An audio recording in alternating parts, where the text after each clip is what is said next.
오늘은 요한의 이야기 24번째 시간이고요. 요한복음 6장 이제 우리가 중반입니다. 16절부터 21절까지 말씀인데요. 이 16절부터 21절까지의 말씀을 보면 우리가 너무나 잘 아시는 그런 본문이시죠. 신약성경 153면 요한복음 6장 16절부터 21절입니다. 제가 읽어드릴게요. 눈으로 한번 잘 따라오십시오. 저물매 제자들이 바다에 내려가서 배를 타고 바다를 건너 가버나움으로 가는데 이미 어두웠고 예수는 아직 그들에게 오시지 아니하셨더니 큰 바람이 불어 파도가 일어나니라. 제자들이 노를 저 10여리쯤 가다가 예수께서 바다 위로 걸어 배에 가까이 오심을 보고 두려워하거늘 이르시되 내니 두려워하지 말라 하신대 이에 기뻐서 배로 영접하니 배는 곧 그들이 가려던 땅에 이르렀더라. 아멘. 이 말씀은 오병이어 뒤에 바로 벌어지는 그러한 말씀입니다. 오병이어는 우리가 아는 것처럼 6월절쯤에 예수께서 디베랴의 갈릴리 바다 건너편으로 가셔서 무리가 자기에게 많이 오시는 것을 보고 그들을 말씀으로 가르치신 뒤에 그들에게 오병이어를 가지고 보리떡 5개와 물고기 2마리를 가지고 그들을 배불리 먹이셨던 그런 기적이죠. 이 오병이어를 경험했던 이스라엘의 사람들, 정확히 말하면요, 이들은 오병이어의 사건에서 우리가 잊으면 안 되는 것, 놓치고 있는 것이 하나 있습니다. 그게 무엇이냐면 지금 이 사람들의 분포가 갈릴리는 이스라엘을 전체로 봤을 때 북쪽에 있습니다. 그리고 이 북쪽에 있는 이 갈릴리 호수라고 부르는 이 호수가 왜 갈릴리냐면 이 호수의 이름이 갈릴리 호수가 아니고요. 이 호수가 속한 지역이 갈릴리 지역입니다. 갈릴리 지역에 있는 호수여서 갈릴리 호수라고 부르고요. 이 갈릴리 지역 아래에 사마리아 지역이 있습니다. 그리고 이 사마리아 지역 아래에 이스라엘이 있어요. 즉, 지금 이 갈릴리 호수는 이스라엘에서 굉장히 멀리 떨어져 있고요.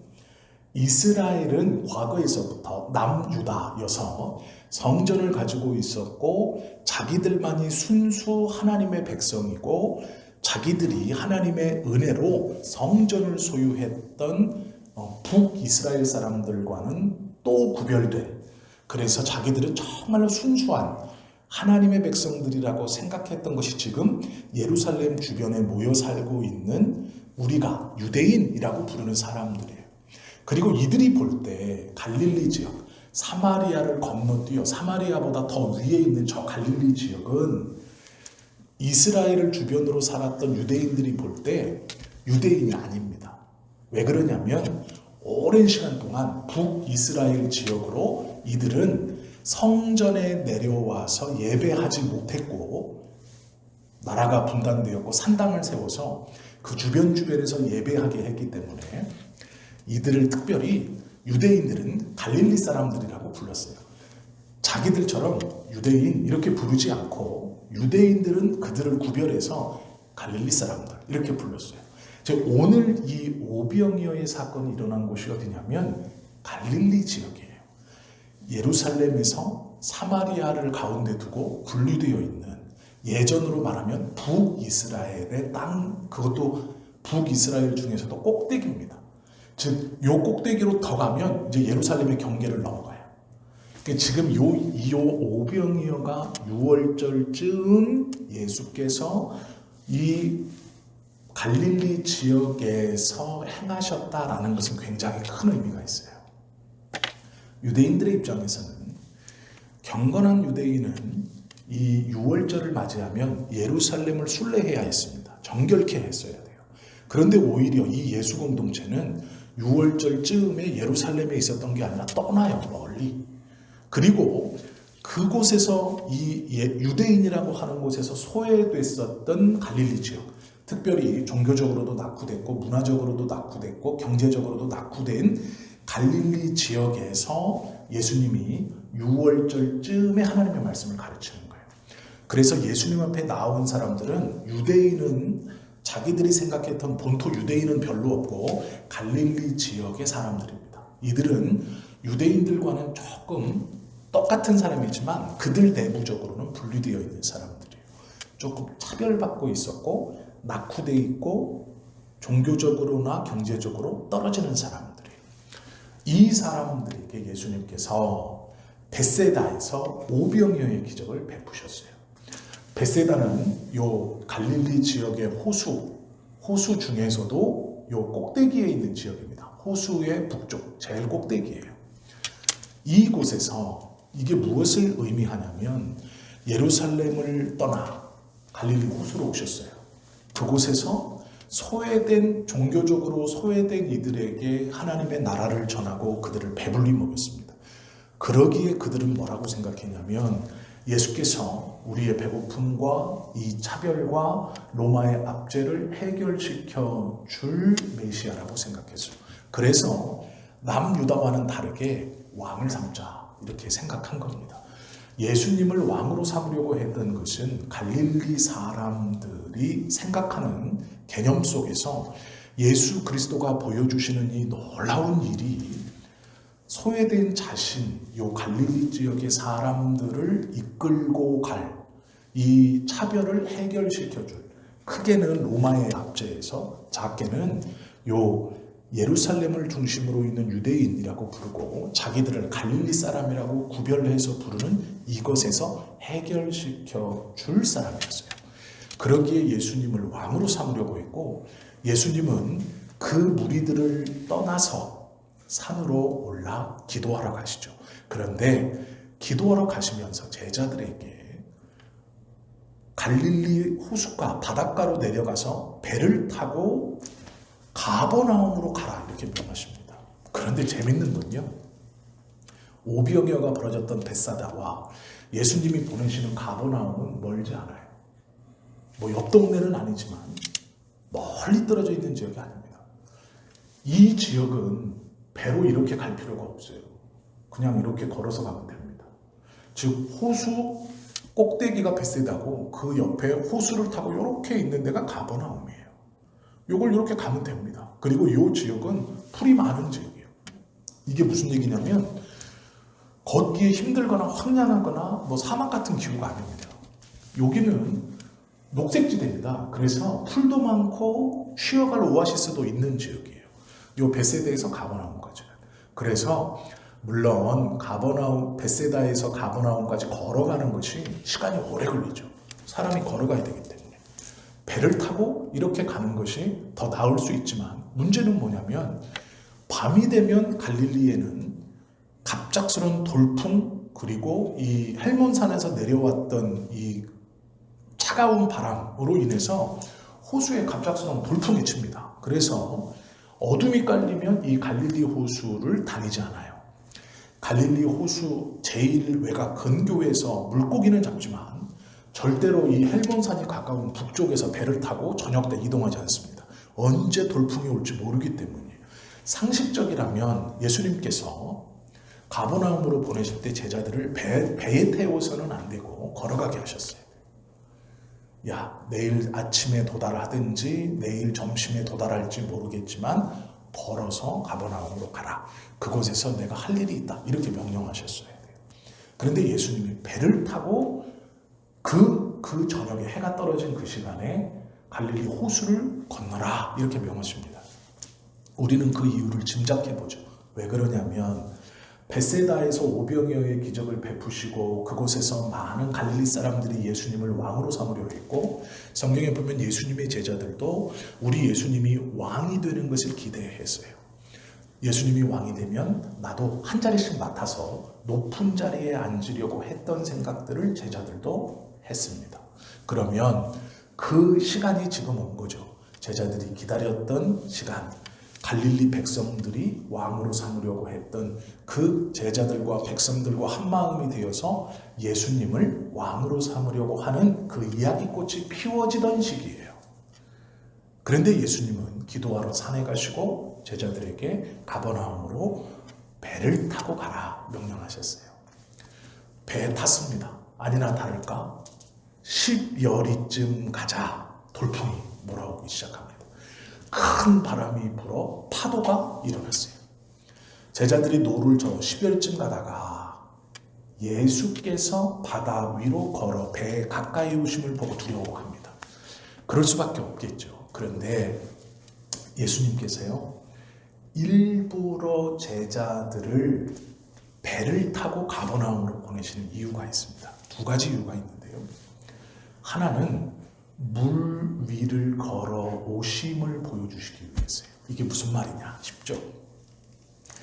욥기에 보면, 욥기를 우리가 가만히 읽어보면요, 욥기 19장 제가 한번 찾아드릴게요. 욥기 9장 8절인데요. 제가 읽어드릴게요. 욥기 9장 8절에 욥이 이렇게 말하는 게 있어요. 그런데 그때 하나님에 대해서 이렇게 설명을 쭉 합니다. 그런데 그 하나님에 대해서 설명할 때 뭐라고 그러시냐면, 욥이 이제 하나님에 대해서 이야기하는 거예요. 하나님이 누구다 어떤 능력이 있으시다 이렇게 하는데, 제가 욥기 9장 1절부터 읽어드릴게요. 욥이 대답하여 이르되 진실로 내가 이 일이 그런 줄을 알거니와 인생이었지 하나님 앞에 의로우리라. 그러면서 하나님에 대해서 이렇게 얘기하세요. 그게 4절부터인데 8절에 보면 욥이 하나님에 대해서 이렇게 말해요. 그가 홀로 하늘을 펴시며 바다 물결을 밟아 오시며 이렇게 말해요. 그러니까 욥이 이 친구들과 대화를 하면서 하나님에 대해서 욥이 증언하고 하나님에 대해서 선언하고 있는데, 뭐라고 선언하냐면 그가 홀로 하늘을 펴시고 그가 홀로 물 위를 밟아 걸어 오시는 분이시다 이렇게 말해요. 이게 뭐냐면 욥뿐만 아니라 고대의 하나님의 백성들 선지자들이 하나님에 대해서 증거할 때 하늘을 펴시고 바다를 밟으시는 분, 그분이 하나님이다 이렇게 말해요. 욥은 정확히 뭐라고 말하냐면 홀로 하늘을 펴시고 바다를 밟아 걸어오시는 분, 그분이 하나님이다 이렇게 증언합니다. 하나님에 대해서. 그런데 예수님이 오병이어를 행하시고 갈릴리 백성들과 함께 왕으로 삼기를 원했던 제자들을 따로 떼어서 가버나움으로 배를 타고 보내시면서 그들이 10여리쯤 큰 싸움, 목숨의 위험을 느끼는 그 배 위에서 큰 파도와 싸울 때 물 위를 걸어오세요. 의도가 있는 거예요. 물 위를 걸어오신다는 것. 무엇을 보여주시기 위함이에요? 물 위를 걸어오는 하나님이 나다라는 거예요. 이걸 제자들에게 보여주시는 거예요. 과거의 선지자들이 고백했던 하나님에 대해서 그들이 6월절 절기마다 하나님은 광대하시고 하나님은 자비로우시고 하나님은 온 우주를 창조하시고 통치하시고 하시는 하나님에 대한 선언, 그 선언에 하나님은 홀로 하늘을 펴시고 바닷물 위를 걸어오시는 하나님이시고 이 말을 합니다. 6월절에 성전에서 하나님에 대해 선언할 때 구약에 나와 있는 하나님이 어떠한 분이신가에 대해서 제사장들은 예배 전 그 하나님에 대해서, 그 능력에 대해서 선언하는 것이 있어요. 여호와를 통해 어떤 전쟁을 승리시키신 하나님, 모세를 통해 홍해를 가르신 하나님, 우리에게 만나는 막 이런 말들을 해요. 하나님에 대해서 찬송하는 소리들을 막 합니다. 그때 하는 말 중에 하나가 요거예요. 하늘을 펴시고 바닷물 위를 걸어오시는 분. 예수님께서 제자들에게 자신들이 생각하는 임금, 자신들의 필요를 채워줄 왕, 그런 생각을 갈릴리 백성들과 나누고 있는 제자들에게 예수님은 지금 내가 바다를 걸어오는 이라고 말하는 거예요. 그걸 보여주시는 거예요. 그러면 예수님의 의도는 뭔가요? 너희들이 생각하는 왕이 아닌 거예요. 예수님이 지금 제자들에게 말씀하시는, 보여주고 싶은 것은 내가 너희들이 생각하는 그런 왕이 아니라고 보여주시는 거예요. 그런데 놀랍게 그 뒤에 분명하게 예수님의 의도가 하나 더 나옵니다. 그게 뭐냐면 20절이에요. 배 가까이 오심을, 물 위를 걸어 오심을 보고 두려워했어요. 제자들은 정신 차리지 못했습니다.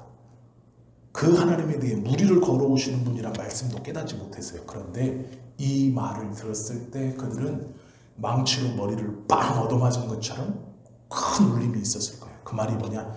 예수께서 제자들에게 하신 말씀이에요. 그게 뭐냐면 두려워하지 말라. 이건 나중 문제고요. 그 앞에 있는 내니라는 거예요. 나다라는 말이에요. 이 말이 에고 에이미라는 뜻인데요. 이 말이 언제 썼느냐? 모세가 누구십니까? 라고 물었을 때 모세에게 네가 나에게 누구냐고 묻느냐? 나는 나다 했었던 그 에고 에임이요. 똑같은 말입니다. 이 에고 에임이라는 말은 여호와만, 창조주만이 피조물에게 쓰시는 말이에요. 즉 이게 무슨 말이냐? 하나님이 모세에게 알려주셨던 나다라고 할 때에 하나님을 호칭하는 유일하게 성부 하나님에게만 붙어있는 단어예요. 그런데 예수님께서 제자들을 놀래어 경악하고 있는, 두려워하고 있는 그 제자들에게 바다 위를 걸어서 그들이 보고 놀란 그들에게 에고 에이미라고 말합니다. 분명히 예수님인데 예수님이 당신을 뭐라고 표현하냐면 물 위를 지금 밟아오시면서 내가 나다. 즉 하나님 여호와다라고 말하는 거예요. 이 두 가지의 물 위를 걸어오심과 에고 에이미, 내니 나니 나다라고 말씀하시는 이 말은 예수님이 제자들에게 정확히 전달하고 싶은 의도에 의해서 보여주시는 모습이에요. 어떤 모습일까요? 너희들이 생각하는 세상적인 왕, 너희들의 필요를 해결시켜주고 너희들이 어떠함을 채워주고 그런 왕을 갈릴리 사람도 너희들도 원하고 있지만 나는 아니라는 거예요. 예수님이 제자들에게 보여주신 자신의 신분은 물 위를 홀로 걸어오는 하나님, 에고 에이미, 나다. 하나님이 모세에게 자신을 소개하실 때만 유일하게 사용되었던 성부 여호와 하나님에게만 붙일 수 있었고 사용하실 수 있었던 그 단어, 그것을 예수께서 물 위에서 지금 제자들에게 말씀하신 거예요. 에고 에이미. 이 말은요, 감히 피조물이 자기를 향해 쓰지 못하는 말입니다. 이 말은 하나님만 사용하시는 단어예요. 정확히 말하면 성부만이 사용하시는 단어예요. 제자들이 이 말을 딱 듣고 21절에 보면 이에 기뻐서 라고 말해요. 이에 기뻐서 배로 영접하니, 조심스럽게 예를 갖춰서 배 위로 모셔드렸어요. 배는 곧 그들이 가려던 땅에 이르렀더라. 이 말을 보면 제자들이요, 요 두 행위, 예수께서 걸어오신, 예수님이 자기의 스승이 자기들에게 왔다, 그걸로 기뻐한 게 아니에요. 이들에게 있어서 물 위를 걸어오시는 예수께서 에고 에이미라는 단어를 말씀하시고 그들에게 두려워 말라 하셨다라는 것은 내가 하나님이고 너희들은 두려워 말라라고 말해요. 그래서 저녁 때 헤어졌던 그 예수님을 영접하는 거예요. 우리가 매일 보는 사람을 영접한다라는 단어를 쓰지 않죠. 몇 시간 전에 봤어요. 불과 한두 시간 전에 봤습니다. 같이 밥도 먹었어요. 앉아서. 그런데 그 사람이 1시간 뒤에 다시 오니까 예를 갖춰가지고 영접하는 경우는 없어요. 오셨습니까? 스승이기 때문에 존칭을 할 수는 있지만 영접, 기뻐하며 영접, 그러진 못해요. 그러진 않죠. 이 단어를 보면 예수님께서 제자들에게 정확한 의도가 있어서 이 두 가지 행동을, 하나의 행동과 하나의 말씀을 들려주시는 거예요. 의도 있게. 어떤 의도입니까? 내가 하나님이다 라는 거예요. 세상 왕을 세우는 갈릴리 사람들, 그것에 취해서 또 제자들, 그들과 함께 자신들의 필요를 채워줄 왕, 그 예수님, 예수님에 대해서 그렇게 고백할 때 예수님은 그렇지 않다고 말씀하시고 또 그들을 떠나 제자들을 따로 세워 가버나움으로 보내면서 그들이 그 갈릴리 호수에서 일어나는 돌풍과 풍랑으로 힘들어갈 때 물 위를 걸어오시고 또한 에고 에임이 나다라고 말씀해 주시는 이 두 가지의 하나의 행동과 하나의 말씀을 통해 그들에게 예수님이 누구인가를 증언하시고 보여주시는 행위다라는 거예요. 그러면 제자들에게 이런 경험이, 이 예수님이 물 위를 걸어오시고 또 예수님께서 에고 에임이라고 말씀하셨던 이 말과 그 뒤에 붙어있는 나니 두려워 말라 라는 이 신앙적 경험이 그들의 삶에 어떠함으로 다가왔느냐, 이것까지 알면 말씀을 잘 이해하는 것이죠. 이 경험은 훗날 제자들에게 굉장한 영적인 유산과 신앙적 유산으로 다가옵니다. 왜 그러냐면 풍랑이 일고 사투를 벌이고 두려움 가운데 있을 때 아무도 나를 도와줄 수 없는 상황, 그 인생의 절망과 어려움에 있을 때 예수께서 찾아오시는 것이죠. 물 위를 건너서 그 하나님이 나에게 오신다, 분명히 오신다. 이 죽을 것 같은 상황, 캄캄한 어두움, 내가 해결할 수 없는 이 아픔 속에서 나를 혼자 내버려 두지 아니하시고 분명히 그분은 오신다라는 거예요. 그분이 오시는데 오신 그분은 갈릴리에서 나고 자란 인간 예수가 아니라 그 문제를 해결시켜 주시고 그 안에서 나에게 평안을 주실, 홀로 버려두지 아니하실 뿐만 아니라 그 문제를 해결시켜 주실 전능하신 하나님, 에고 에이미라고 말하시는, 나다라고 말하시는 그 하나님이다라는 경험이에요. 그 하나님이 뭐라고 말하냐? 두려워하지 말라. 두려워하고 있던 제자들, 삶의 문제에 있어서 답답하고 해야 될 바를 알지 못하고 두렵고 어렵고 아프고 힘든 가운데 있을 때 예수님의 제자로 그 믿음의 삶을 살아가면서 그 어려움에 있을 때 더 이상 내가 어떻게 할 수 없다고 생각할 때 이들은 나를 버려두지 아니하시고 찾아오시는 나의 주님이신 그 예수님, 그 예수님이 하나님이시며 두려워하지 말라. 그리고 함께 계신다는 이 놀라운 경험은 이 제자들에게 있어서 예수님이 누구인가를 바로 아는 놀라운 신학적 경험인과 동시에 자신의 삶에 있어서 예수 그리스도가 누구인가를 제대로 알게 되는 신앙적 경험이고 확신이죠. 이 경험을 통해서 예수님의 제자들이 진짜 예수님이 누구인지를 알게 되고 진짜 제자가 되어져 가는 거예요. 예수님께서 벳세다, 가버나움, 멀지 않은 일을 너희가 무리가 많으니 너희들 이 무리가 많이 가면 도적도 만날 것 없고 걱정할 것 없다. 걱정할 것 없죠. 갈릴리 바다로 타고 저녁에 가버나움을 가는 것보단 걸어가는 게 나아요. 수많은 사람들이 뒤따를 거거든요. 도적 걱정할 필요 없어요. 그리고 그 길은 녹초지대예요. 가다가 쉴 곳도 있어요. 광야도 아니고 사막도 아니에요. 길을 잃어버릴 필요도 없어요. 멀지 않거든요. 벳세다에서 가버나움은 가까운 동네예요. 그런데 굳이 배를 타고 보내요. 왜요? 의도가 있으셨어요. 온전한 제자로서 예수 그리스도 스승이 누구인가를 깨닫게 하기 위해서, 그리고 이 놀라운 경험을 통해 그들이 제자로 살아갈 때 만나는 고난과 어려움에서 예수 그리스도가 어떻게 자기들을 지키시고 돌보시고 행하시는가를 확신으로 경험케 하시는 것이죠. 우리가 이 말씀을 잘 이해하셔야 돼요. 잘 묵상해 보셔야 돼요. 내 삶에 어떠함이 있을 때, 내가 내 임의대로 하지 못하는 어떠함이 있을 때 분명히 우리도 기억하고 고백할 수 있어야 돼요. 그 예수님이 나에게 분명히 다가오실 것이고 그 예수님은 하나님이시며 나의 문제를 해결시켜 주시는 분이라는 거예요. 어쩌면 예수님께서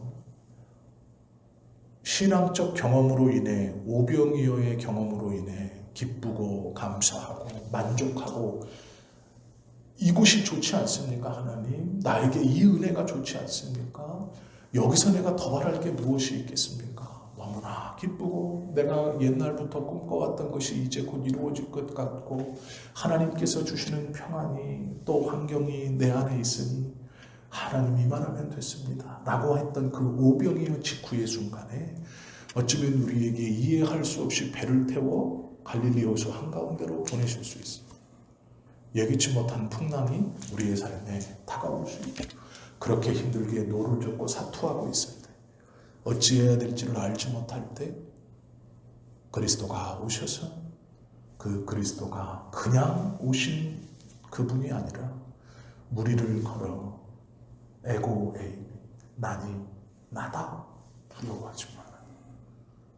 제자들은 기쁘게 배로 예수 그리스도를 영접했고 자기들이 원래 가려고 했던 곳으로 배가 도착했다라고 하던 것 같이, 우리도 이 믿음의 여정에서 이 예수 그리스도를 믿고 있고 이 예수님이 우리에게 베풀어 주시는 그 놀라운 은혜들을 기억하고 고백하고 붙드는 것이죠. 그 예수님을 기다릴 수 있어야 하는 것이죠. 밤이 어둡고 노젓는 것이 힘들면 힘들수록 그 예수님이 이제 곧 오셔서, 그 하나님이 나에게 오셔서 이 놀라운 은혜를 주신다는 것을 붙들고 고백할 수 있어야 하는 것이죠. 요한복음 6장에 이 중간에 있는 오병이어 직후에 일어났던 이 사건은 예수께서 의도를 가지고 제자들을 교육시키고 제자들에게 일부러 행하신 놀라운 일입니다. 우리가 단순히 무리를 걸은 예수님이 너무 놀랍다, 아니요, 그것이 아닙니다. 그것과는 비교할 수 없는 예수님께서 제자들을 통해 자신을 똑바로 알게 하시는 이 놀라운 경험을 우리가 말씀을 받으면서 우리의 삶에서 또 우리의 믿음에서 분명히 올바르게 성경이 가르쳐 주시는 대로 구분하고, 그 성경이 가르쳐 주시는 그 의도를 잘 파악해서 지금 왜 나에게 이 말씀을 들려주시는가, 우리로 왜 이 말씀을 나누게 하시는가를 묵상해보고, 제자들이 고백했던 그 예수 그리스도에 대한 고백, 그리고 예수님이 제자들에게 원하셨던 그 경험의 의미, 그것을 우리가 깊이 묵상하고 잘 깨닫고 그 예수님을 다시 붙드는 그런 신앙의 여정이 될 수 있기를 예수님의 이름으로 축원합니다. 기도드립니다.